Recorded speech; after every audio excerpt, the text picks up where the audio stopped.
पाहूयात पुढची बातमी। शेतकऱ्यांनी पेरलेलं सोयाबीन उगवलेलंच नाही। रवी कंपनीचे उन्नती नावाचं वाण बोगस निघाले। शेतकऱ्यांनी आता कृषी अधिकाऱ्यांकडे तक्रार केली। नुकसान भरपाईची सुद्धा मागणी केली जाते। 4 गावातल्या 40 शेतकऱ्यांनी कृषी विभागाकडे तक्रारी केल्या। आमची मागणी अशी आहे की आमचं आतापर्यंत जे नुकसान झालेलं आहे आणि आता पुढे बी होईल, समजा पुढे पाऊस येते नाही आतापर्यंत निघून 7 ते 8 दिवस झाले असते। आता त्याच्यामुळे त्यांची झडती पण कमी लागणार, त्याच्यामुळे तो पण खर्च देण्यात यावा अशी विनंती। त्यांना म्हटलं अर्ज द्या, अर्ज झाल्यानंतर आपण त्यांचा पंचनामा करणार आहे।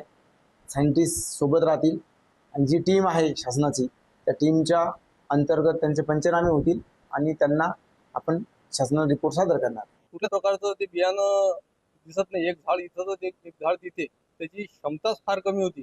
मग सर्वीकडे चर्चा झाली, नंतर आम्ही आज सदर कृषी कार्यालयामध्ये अर्ज देण्यासाठी आलो। टोमॅटोचं रोप लावलं आणि उगवलं